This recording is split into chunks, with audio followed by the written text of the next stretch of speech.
step into a nightmare where every sleep belongs to someone else. Dreams Not My Own follows Adrian's fight to escape strangers' deadly dreams before they claim his life for good. From eyeless women to rooms lined with teeth, each chapter drags him deeper into a reality that refuses to let go. Like chilling psychological horror, eerie sound design, and edge-of-your-seat storytelling, hit subscribe and turn on the bell so you never miss a scream from Dark Whispers channel. Share your scariest dream in the comments if you dare. Adrian Cole hadn't dreamed in years, not truly. A flicker of color here, a shadow of sound there. But nothing that lingered past waking. His nights had been a gray void, silent and empty, until the night of October 3rd, when everything changed.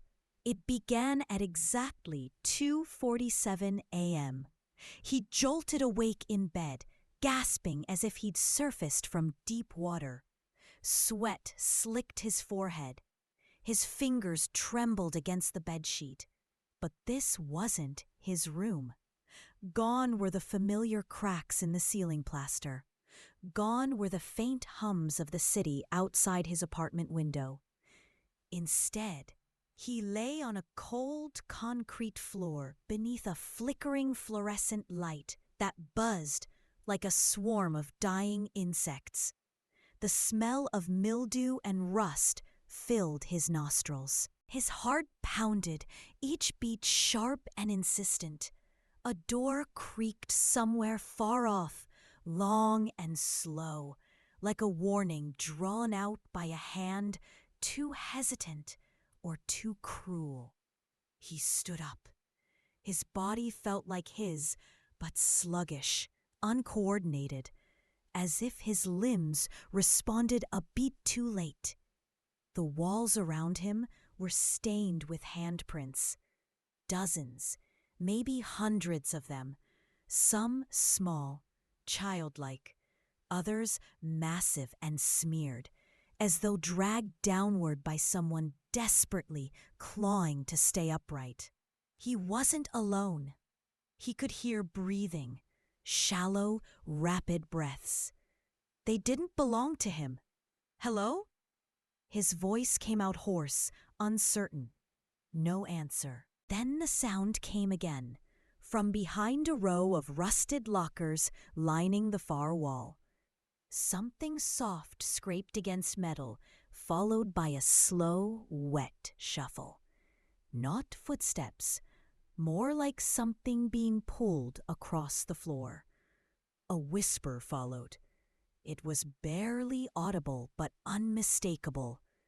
"Don't look!" Adrian's blood chilled. He backed away, heart hammering so violently he thought it might crack his ribs. But curiosity clawed at his spine. Against all instinct, he crept forward. Just one glance. Hair clung in wet clumps to its neck. It rocked slowly, arms wrapped tightly around itself. The sound it made was between a sob and a snarl. It stopped moving. Then it turned. Its face was a blank slab of skin. No eyes, no mouth, just smooth, pale flesh, quivering slightly, as if trying to breathe through pores that had forgotten how. And yet somehow, Adrian knew it was looking at him. The air grew thick. A low, droning hum vibrated through the floor, through his knees, his chest. The fluorescent light flickered violently, stuttering in erratic pulses. Then the creature screamed. No mouth, no lungs, but still it screamed. The sound pierced through Adrian like an ice pick through the temple. High-pitched, metallic, shrieking. It wasn't just heard, it was felt in the teeth, in the bones. a sound made to be remembered by nightmares. He ran.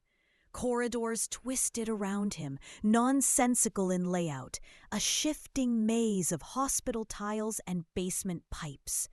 His footsteps echoed in syncopated rhythm, with something else behind him. Something crawling.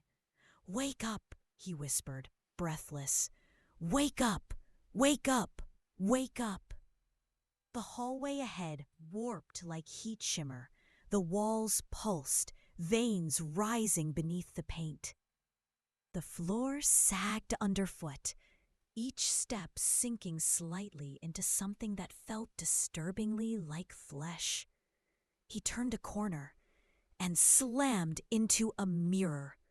No, not a mirror, a window.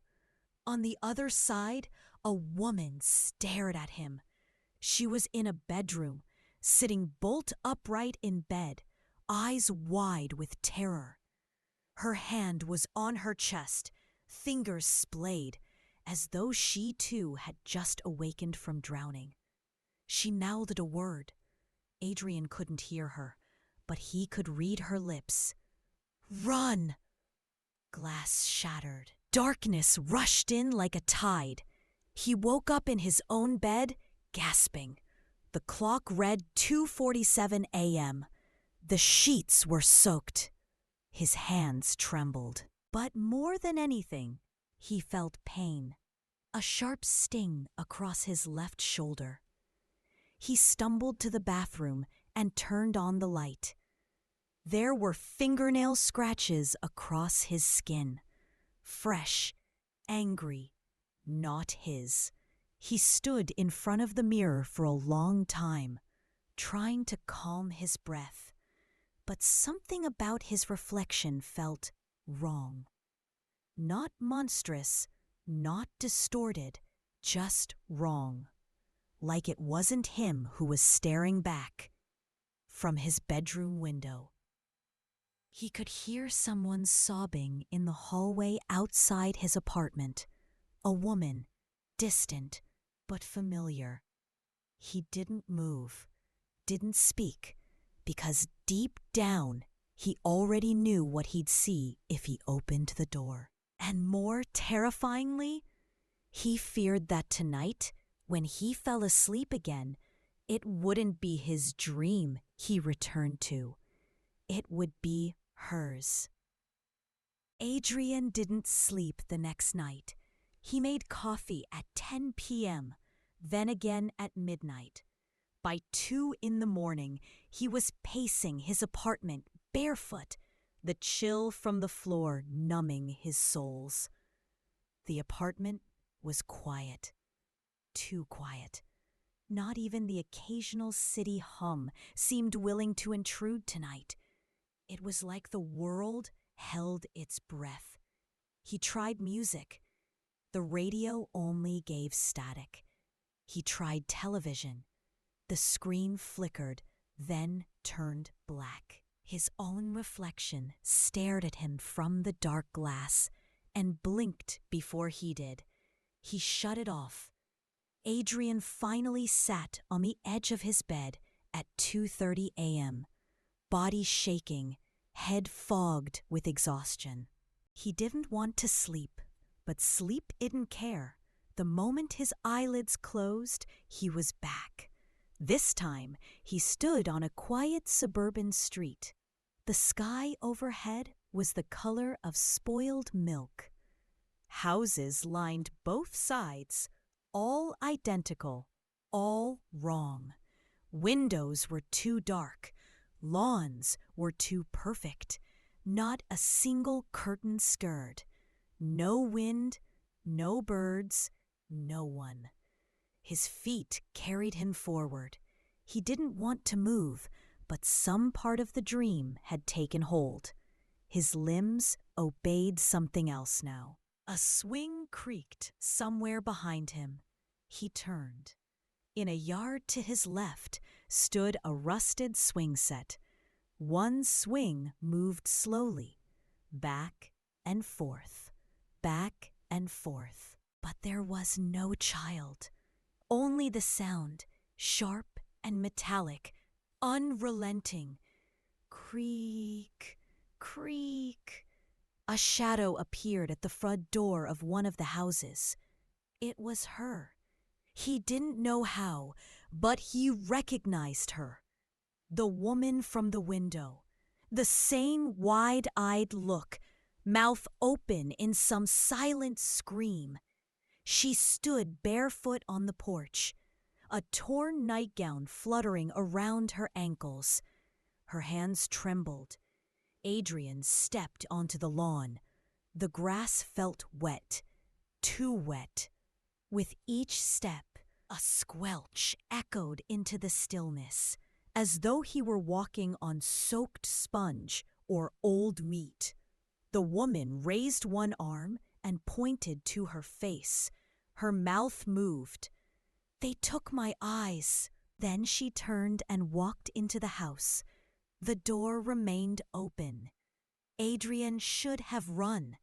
Every part of his mind screamed for him to turn back. But his legs moved forward, compelled, as if her pain was a hook dragging him behind it. Inside, the house was darker than it should have been. Light didn't behave properly. The lamps were lit, but cast no warmth. The walls breathed, faintly, but enough to notice. He followed her into the hallway. Her nightgown left damp footprints on the wood.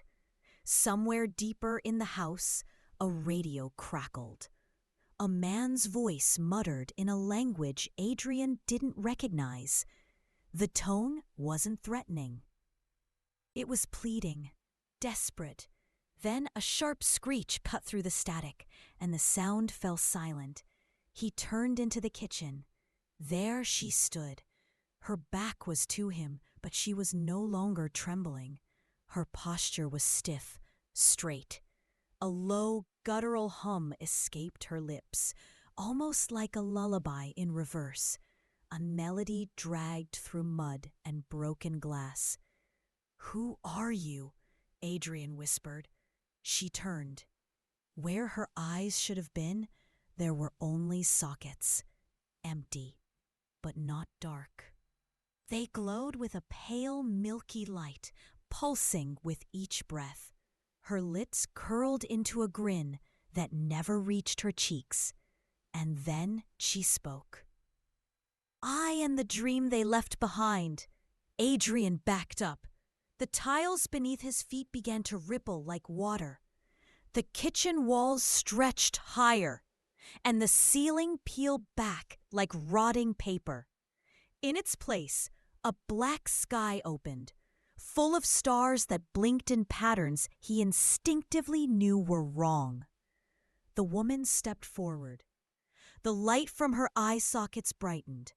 "You don't belong here," she whispered. "I didn't choose to be here." "They're beginning to notice you." The air turned cold, biting through his clothes. A wind howled through the house, rattling every door and window at once. A voice, deeper than the woman's, echoed behind the walls. "He is awake inside." The woman shrieked, not in pain, but in fury. She lunged. Adrian stumbled back into the hallway. A mirror shattered beside him. The wallpaper peeled away, revealing roaches crawling in perfect spirals. He reached the front door and yanked it open. The street was gone. In its place was a void, endless and gray, filled with a sound he couldn't describe, like children crying in reverse, or the inside of a broken music box. The woman grabbed his wrist. Her touch burned. Her mouth moved again, but the words came through every surface at once. Walls, floor, ceiling. "If you die in their dream, you die in all of them," Adrian screamed. The world collapsed. He woke. This time, It was 3:12 a.m. Blood stained his pillow. His left eye ached. When he looked into the mirror, nothing was wrong. Nothing visible. But when he leaned in close, just beneath the surface, he swore he saw something twitch. In the silence of his apartment, the swing creak echoed once. Then it stopped. The first thing Adrian heard was the rusted creak of a merry-go-round.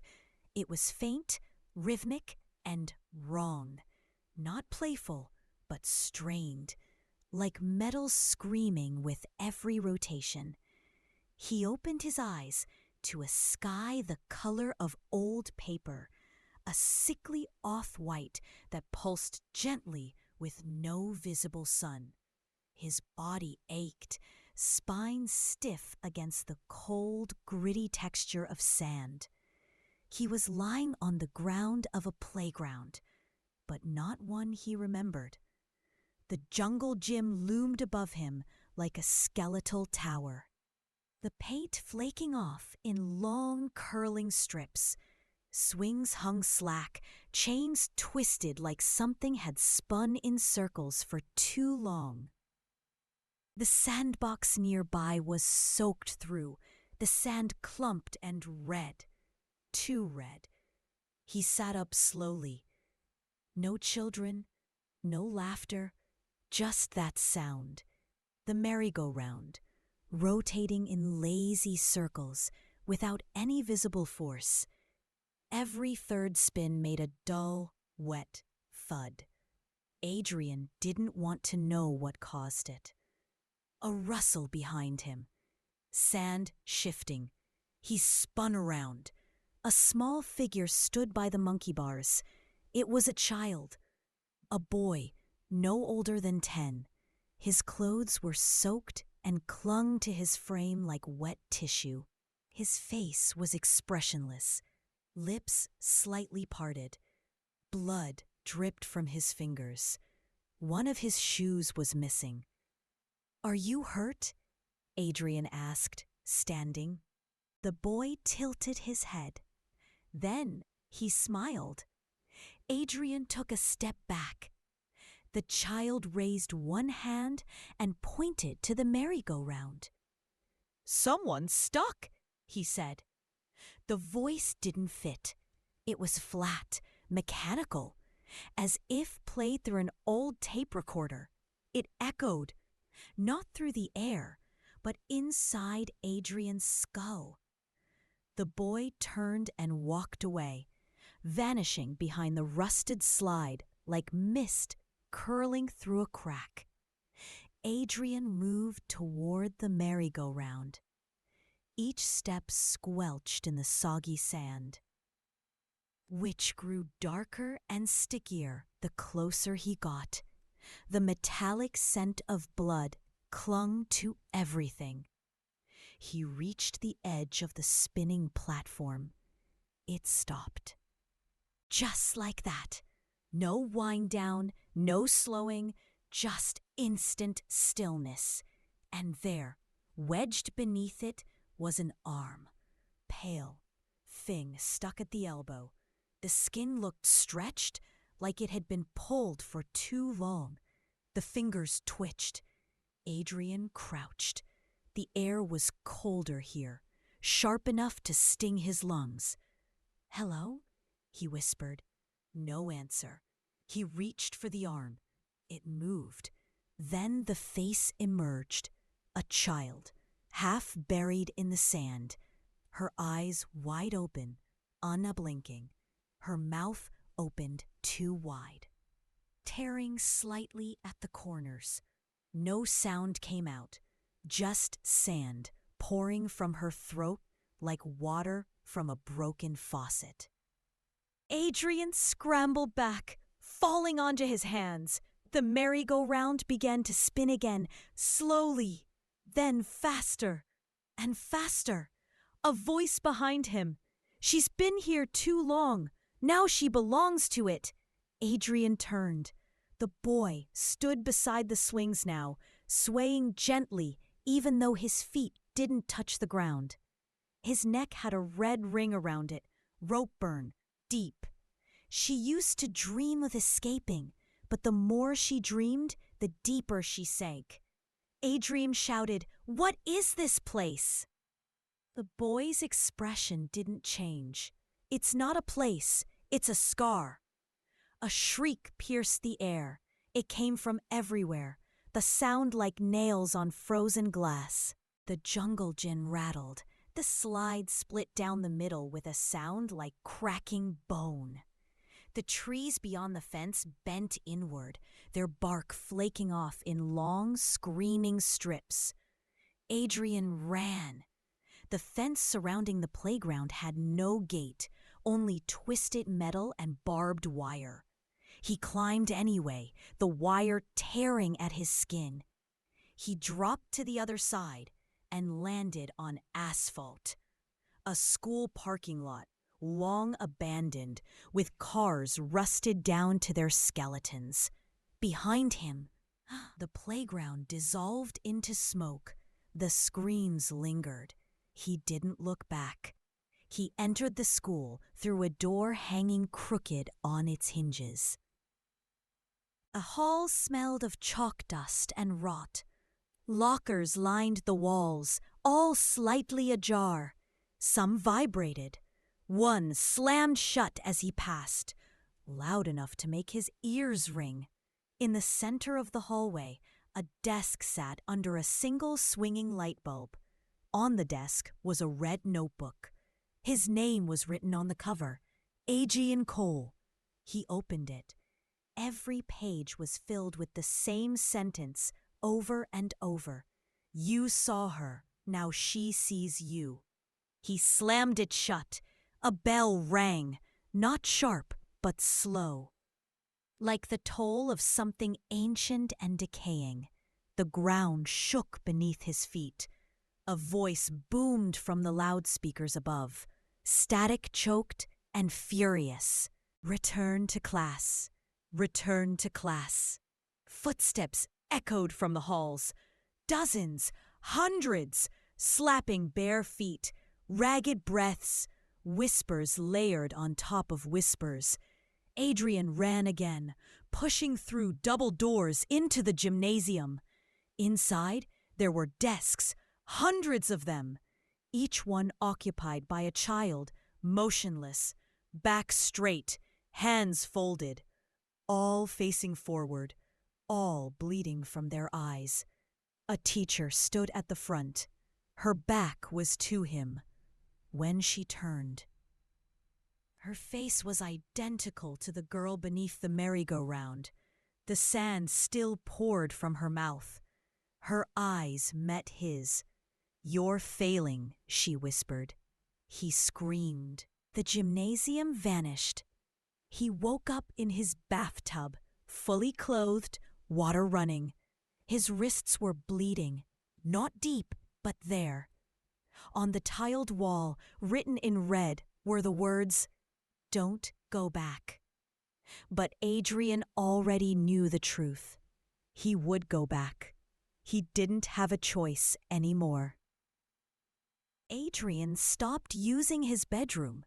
He hadn't stepped foot in it since the bathtub incident, choosing instead to sleep on the living room couch with the lights on and a knife under his pillow. It made no difference. Dreams, it turned out, didn't care where you slept.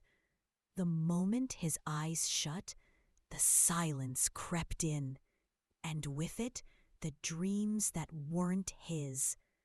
This time, it started in a hallway, narrow, endless. The walls were lined with framed photos, but each one was cracked, distorted. Faces smudged or missing. In some, mouths were stretched open far too wide.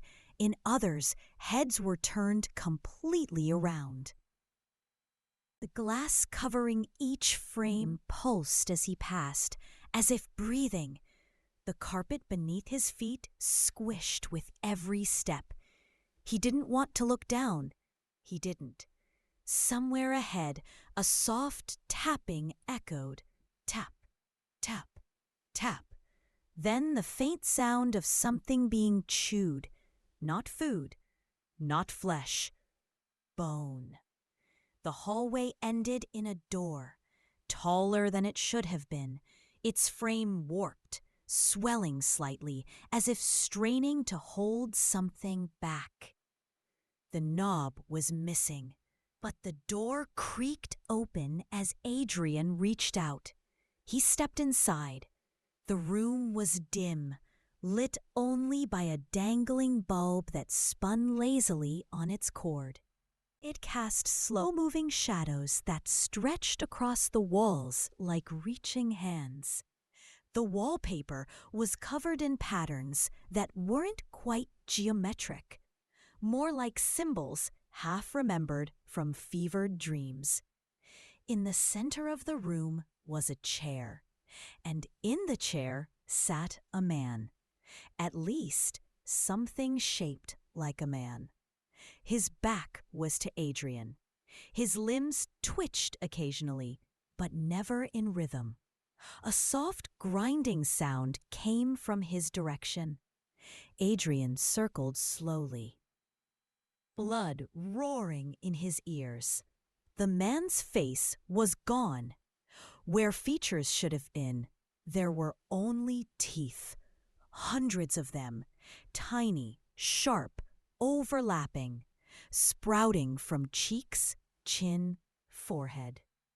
Even his eyelids had rows of teeth where lashes should be. They clicked as he breathed, a gentle chatter that grew louder with every second. He was smiling. Adrian took a step back. The man opened his mouth. Rows upon rows of teeth, spiraling inward like a bottomless pit. From within that pit came a sound, not a voice, not quite, but a message. You've entered the feeding room. Adrian turned to run, but the door had vanished. The walls shifted. A low groan moved through the floorboards, like something huge turning in its sleep beneath the building. One by one, the frames on they fell like snow, clattering onto the floor, bouncing and rolling toward him. Some were still bloody, others blackened. A few twitched like insects. The bulb above flickered violently. Each flash revealed the shadows growing teeth of their own. The man in the chair stood. His movements were jerky, like an old marionette forced to dance. As he turned fully, Adrian could see his torso, a ribcage forced open, ribs carved into jagged points like fangs. Something still moving inside. The voice came again, but this time from every wall, every tooth, every surface. They dream of chewing you. They want what's inside your mouth. Adrian clutched his face instinctively. The shadows lunged. He threw himself toward the far wall, crashing into a cabinet. Teeth spilled out like hail from a broken jar, slicing into his arms. He kicked wildly, grabbed a shattered chair leg, and began beating at the wall.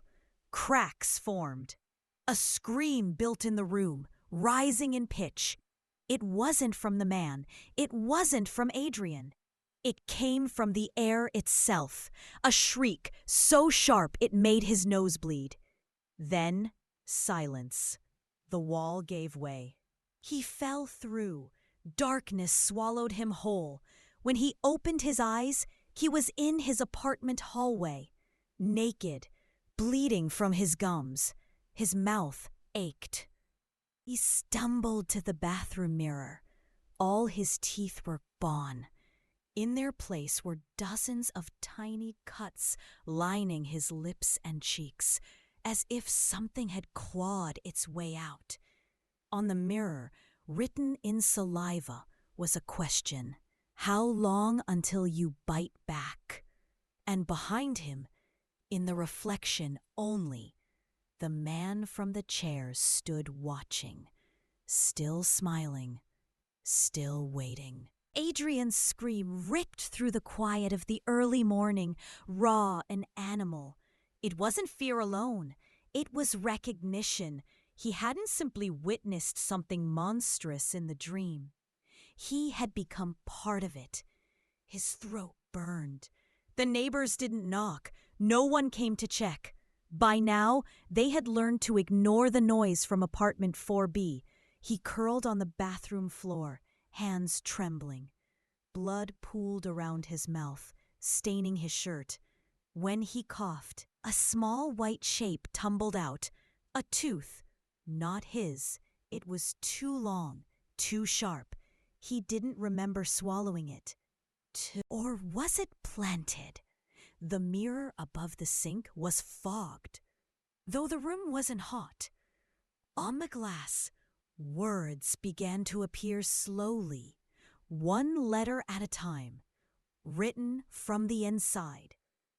"Don't sleep." He backed away. The words remained, but the reflection behind them shifted. Something moved across the mirror. A pale figure walking behind him. But when he turned, there was no one. And yet the sound of wet footsteps echoed, slow and deliberate, circling just beyond sight. He didn't sleep that day. Instead, he walked for hours through the city, through crowds that didn't seem to notice him, through markets and alleys and blocks he barely recognized, as though the geography of his world had started unraveling at the edges. When night came, he sat on a bench near the river, watching the water ripple unnaturally. It didn't flow, it pulsed, like something beneath it was breathing. His eyes grew heavy. He stood, slapped himself, paced in circles, but the fatigue was bigger than his will. At 2:47 a.m., he lost the battle, and the dream was waiting. He didn't arrive gently this time.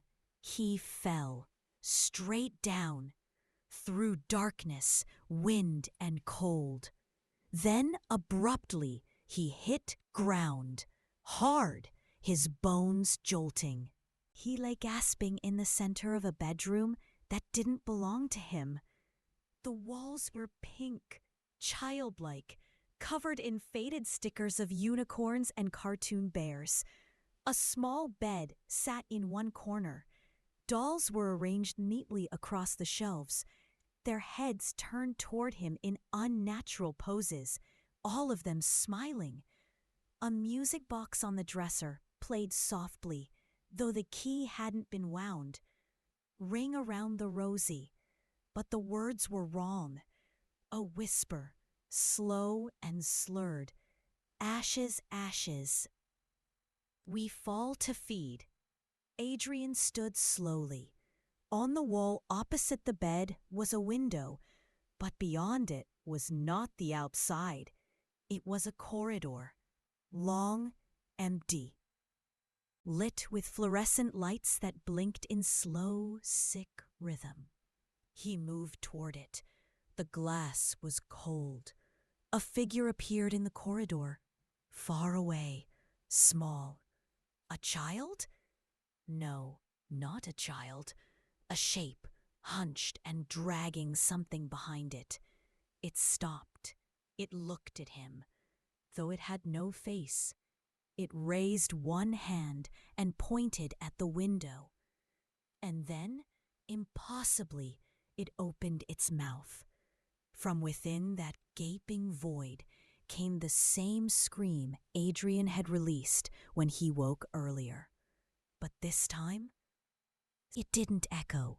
It folded inward, as if being pulled into the corners of the room, swallowed by shadows that now began to grow. Adrian turned. The dolls were no longer sitting. They were standing. One by one, they dropped from the shelves and walked toward him. Stiff, heads twitching, arms stretched forward with brittle fingers. The walls rippled. The stickers melted, colors bleeding into grotesque shapes. Unicorns dissolved into eyeless horses. Bears split open, revealing rows of jagged teeth. Blood dripped from the ceiling in a slow rhythm, matching the lullaby still playing. Adrian ran to the door. It was locked. He pounded on it. Screams answered him, but not his own. Children's screams. Then, behind him, a voice. Not loud, not angry, just very, very close. Adrian, it's time to wake up. He turned. The bed was full. Not sheets, not pillows. Full of something living, something breathing. The mattress pulsed, rising and falling. Beneath the blanket, dozens of hands reached upward, pushing at the fabric, their nails tearing through the cloth. Eyes opened along the seams, blinking in sync. "Wake up," the voice whispered again. It came from under the bed now. A slow, dragging sound followed. He dropped to the floor, screaming. Clawing at the boards, the music box began to stutter, skipping backward, playing the lullaby in reverse. Then the hands reached him, clutched his ankles, pulled. He fell again, and this time the dark didn't stop. He woke up screaming. But something was wrong. His apartment was silent, not city silent, dead silent. He looked around. The couch was gone. The windows gone. He stood in a perfect white cube. No doors, no corners. A single voice whispered in his ear, calm and cold. "This time, you didn't wake up." And the walls began to close in. The white walls pressed in. No sound, no breath. Adrian stood frozen in the blinding cube, his hands raised, as if to stop something he couldn't see. The space had no edges, no seams. It was endless and claustrophobic all at once, as though he were floating inside a coffin made of light. Then came the knock. 3 taps, soft, precise, from behind him. But there was no behind. He turned anyway. Another knock, this time from below. The ground beneath his feet pulsed. A soft bulge rose under his left heel, like something breathing just beneath the surface. He stepped back. A hairline crack split the floor. From it, a single black thread crept upward, slow and deliberate, like a spider building a web through bone. It stretched toward him, not randomly, but with purpose, reaching. Adrian ran, but the white room gave no escape. It bent, shifted, the walls moved like liquid, always keeping him at the center. Wherever he turned, the crack followed, widening, opening like a mouth beneath paint. Then, a sound, a whisper, not into his ears, but into his skull. "You can't run from what sleeps inside you." He dropped to his knees, fists clenched to his ears. But the sound grew louder, not as a voice, but as a hum, a low vibration, like an old engine turning beneath the skin of the world. The white dissolved. Color bled back in, slowly, violently. He was outside. Night. Windless. Cold. The street stretched endlessly in both directions, paved with cracked asphalt and flickering street lamps. But there were no buildings, just lampposts, row after row, each one taller than the last. The lights blinked in staggered rhythm, as if sending signals Adrian couldn't decode. His feet moved without asking him. Down the street, past a rusted bicycle lying on its side, past a payphone that rang once, then fell silent. He passed a bench with a single shoe on it, children's size, wet. Behind him, he could hear something following, not footsteps, a dragging, like someone pulling a body made of wet cloth. He didn't look back. Instead, he turned onto a narrow alley that hadn't been there a moment ago. The walls were brick, dripping black sludge. Pipes hissed. A neon sign flickered overhead, written in a language Adrian didn't recognize. The letters rearranged themselves every few seconds. He ducked under the sign and stepped through a door that wasn't locked. Inside was a bedroom, but not his, not the child's, not the faceless woman's. It was pristine, clean white sheets, untouched. A warm yellow lamp cast soft light across the walls.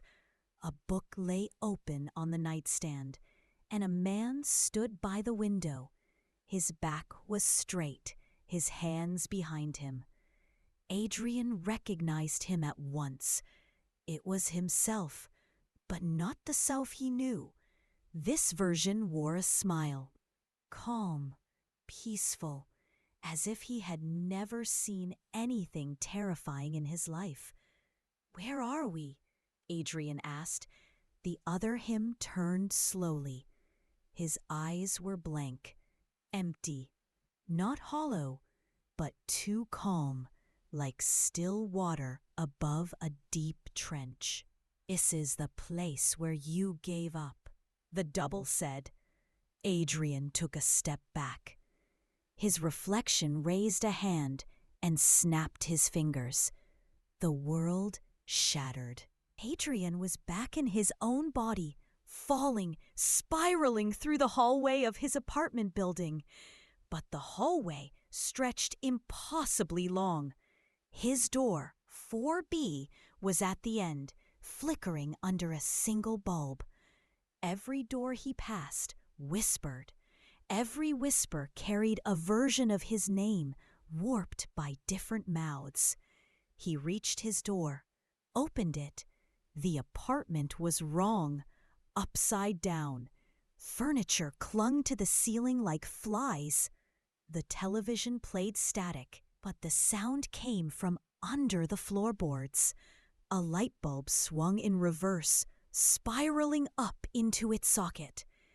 On the couch sat a figure, wrapped in blankets, rocking slowly. Adrian stepped closer. The rocking stopped. He pulled the blanket down. It was him, sleeping, mouth slightly open, breathing shallow. But there was something else. His eyes twitched beneath the lids, dreaming.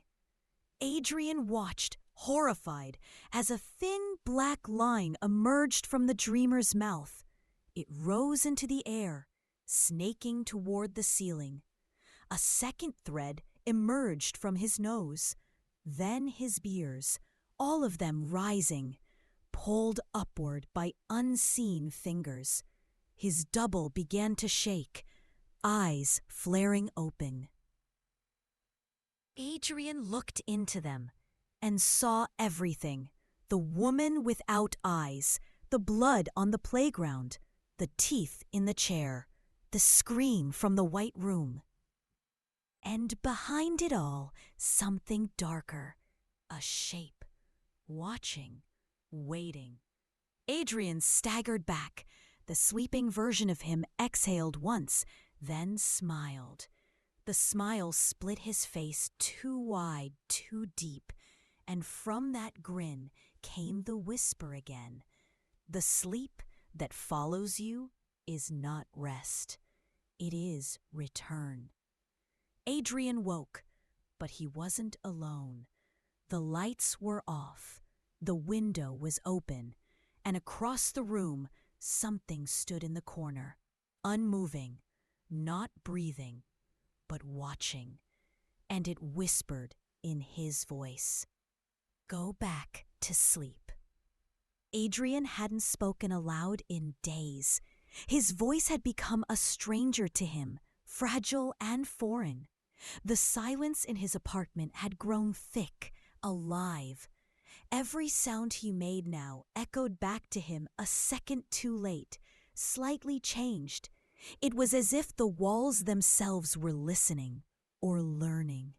He had stopped sleeping, or at least tried to, but sleep crept in like mold, slow, quiet, unstoppable. Even blinking too long could pull him back.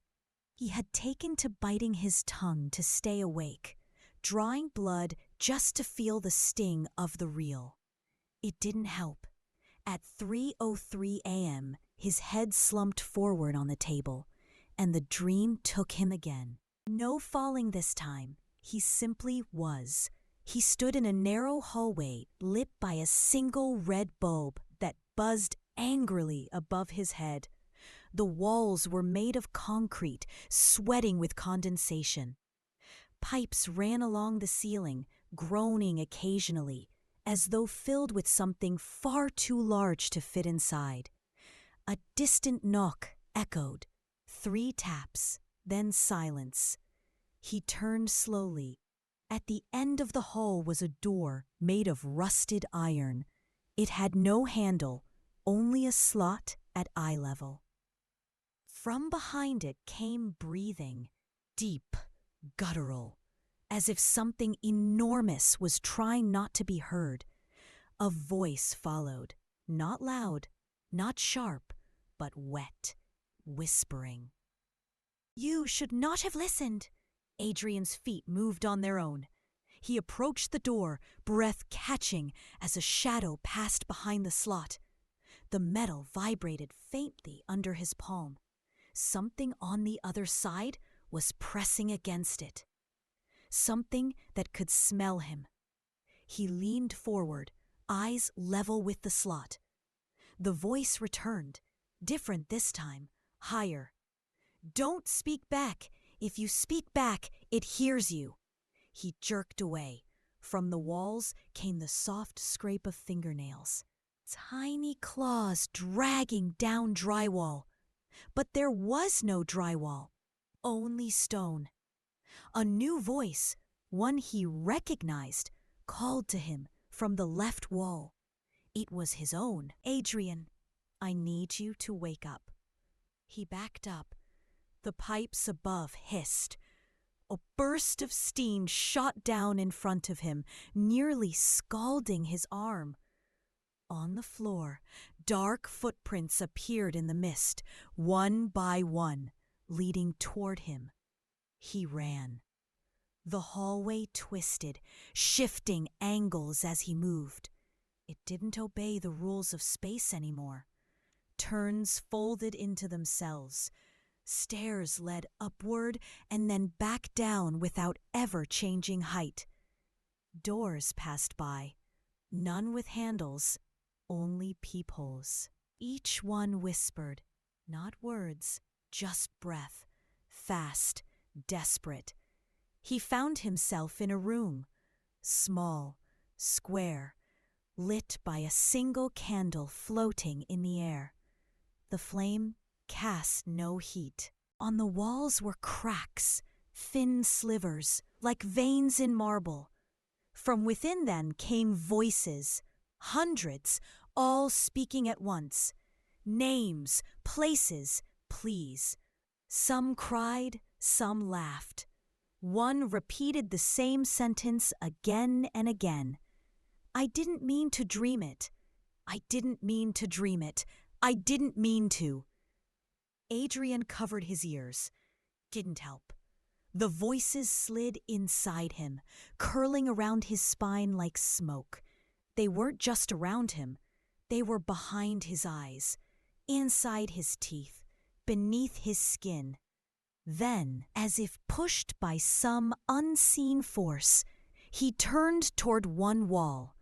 A crack widened there, slowly, stretching like a yawn in the surface. From it came one final voice, clear, human, terrified.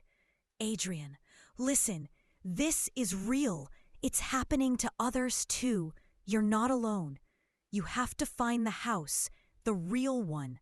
It's where it began." The crack slammed shut.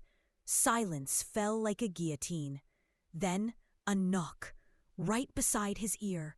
He turned too fast, stumbled back, hit the floor. But nothing was there, except the writing, scrawled across the stone in a color that shimmered like oil. "We are already inside you." The walls began to throb.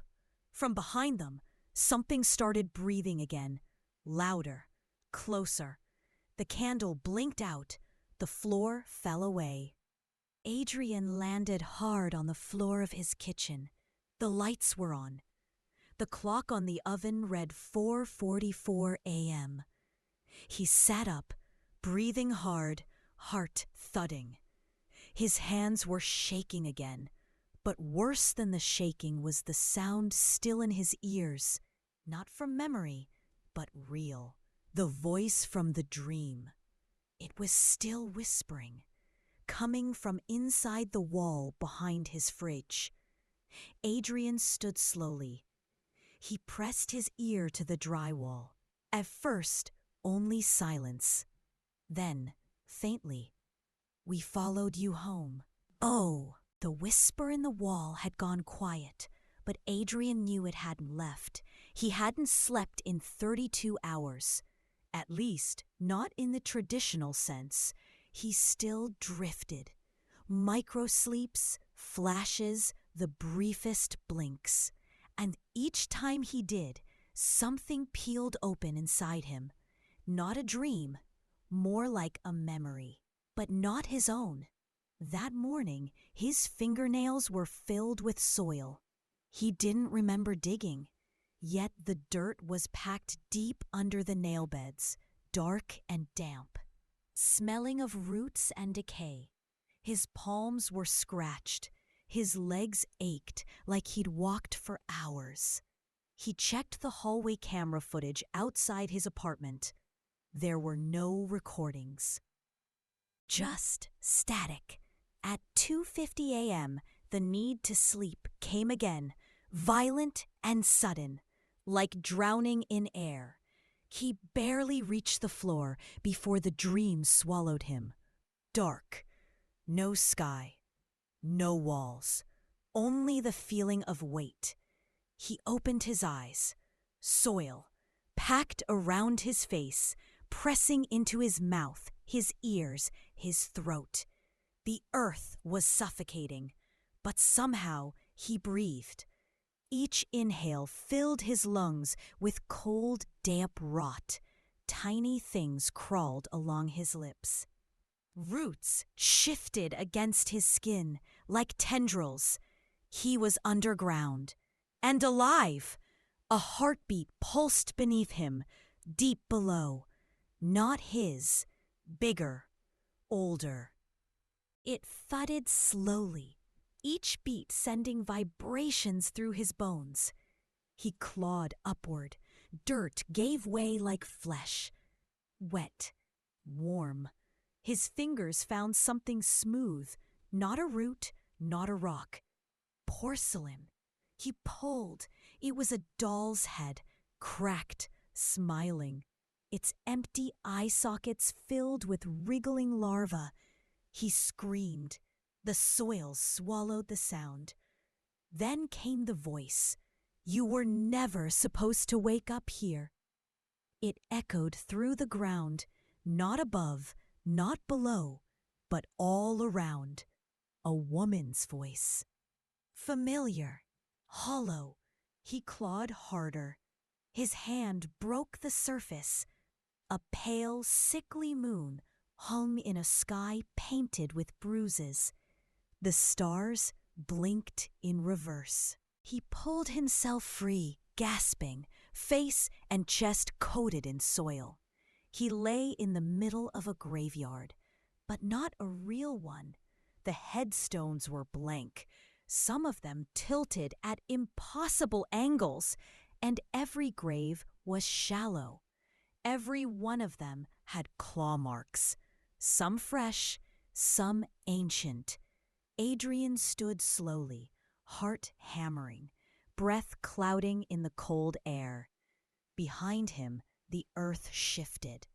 A grave yawned open. Something rose. It wasn't human. Not anymore. Its body was stitched together from pieces that didn't match. Its mouth was wide, toothless, filled with black sludge. Its eyes were his, exact copies. They stared at him not with recognition, but with disappointment. It raised one arm and pointed behind him. He turned. A mirror stood among the graves, not glass, not metal.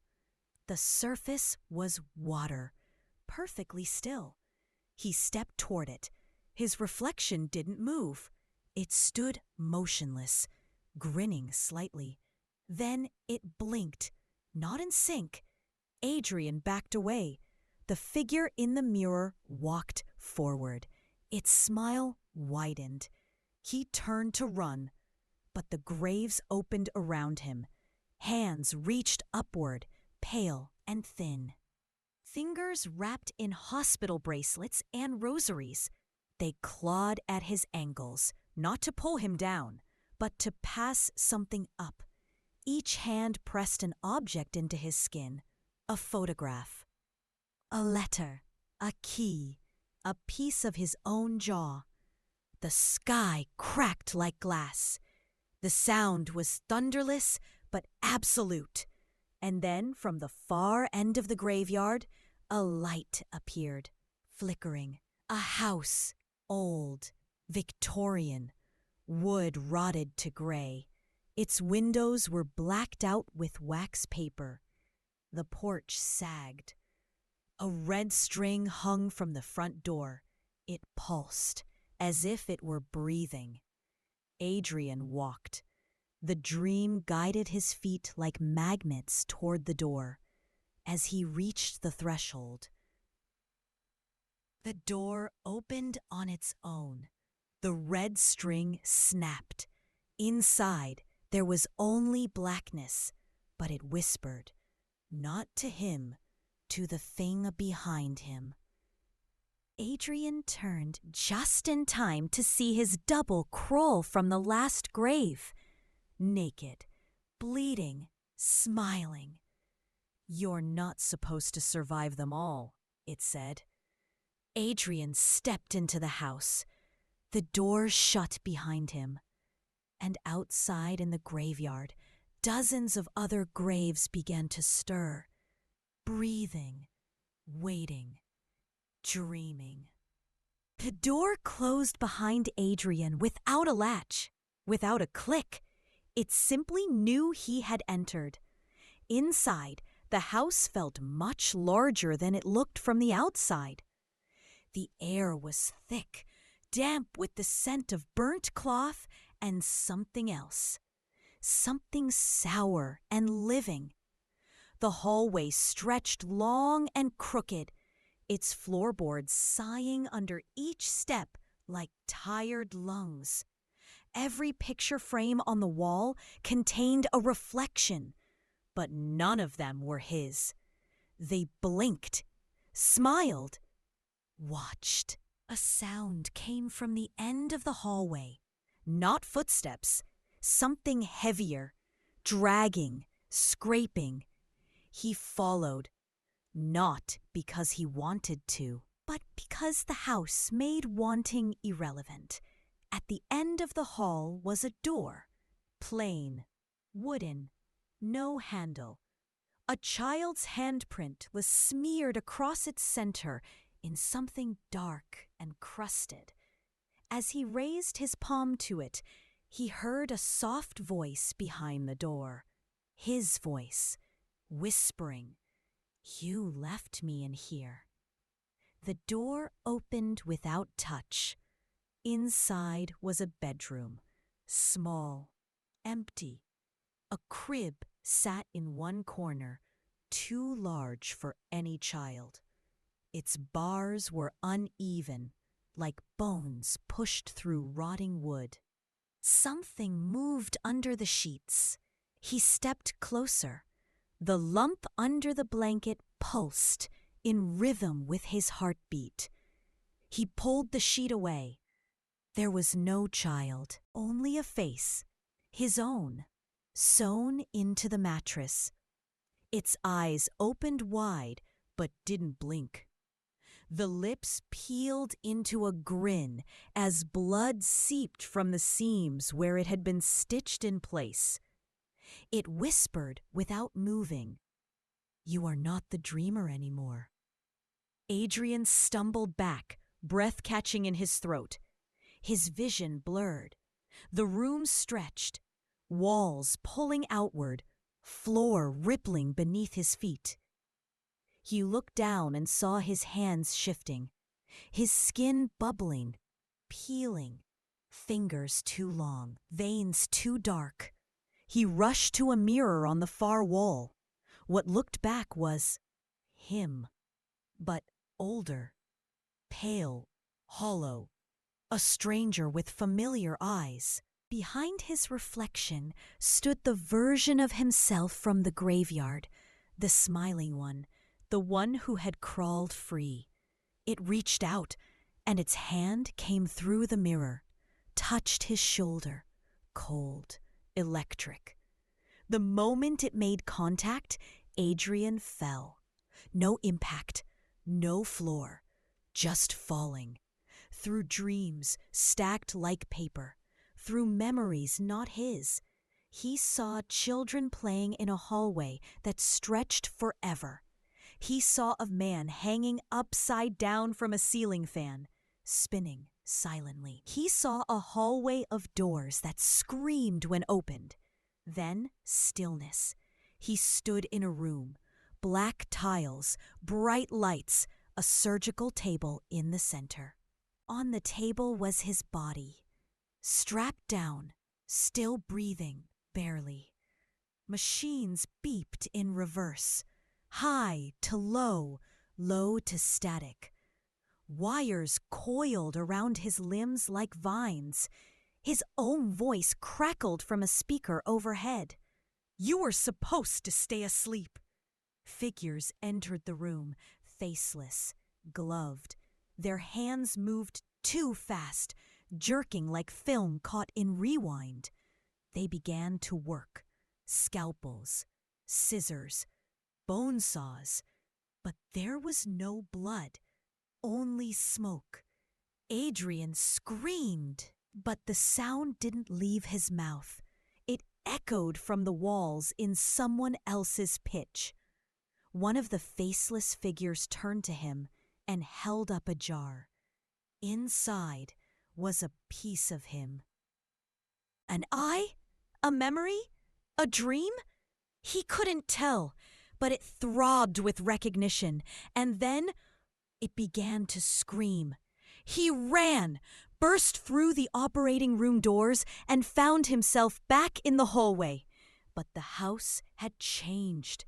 Every surface was now covered in photographs. Thousands of them, all of Adrian, but not from this life. He saw himself in places he'd never been, surrounded by people he didn't know, in clothes he never owned.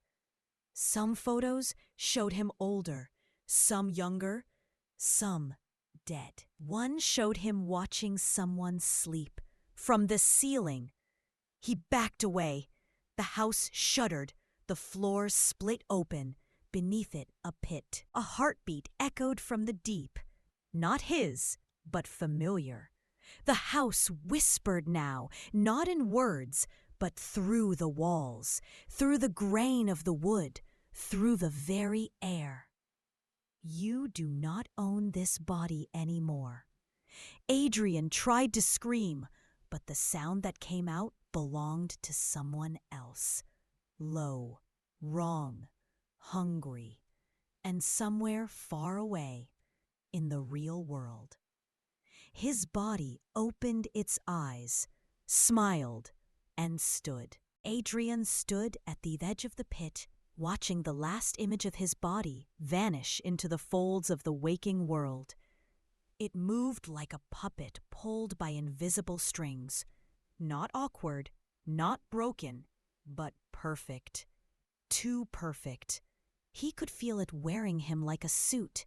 Somewhere out there, someone, something, was walking in his skin. And he was here, still. The pit below pulsed. It breathed. Each exhale from the darkness sent gusts of ash swirling into the hallway. The air reeked of burned photographs and wet soil. Adrian stepped back, but the ground behind him crumbled. The house would not let him return the way he came. He was not a guest anymore. He was part of the dream.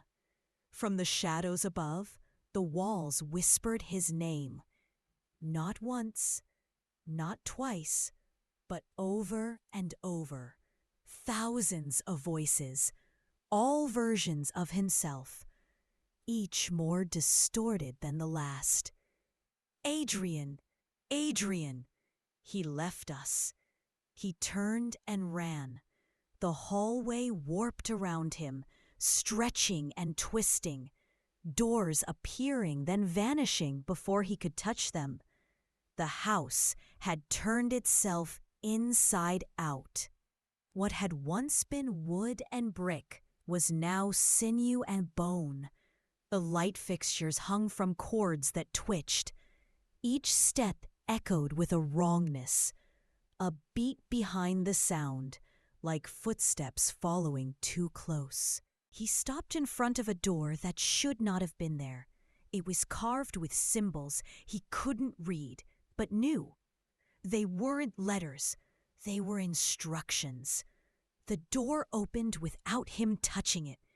Inside was a room made entirely of mirrors, but none of them showed him as he was. One showed him as a child, crying under a table. Another showed him old and hollow-eyed, sitting in a hospital bed. One showed him floating face down in a bathtub. They weren't reflections. They were warnings. In the center of the room was a single chair. Strapped to it, mouth gagged, eyes wide, was a man.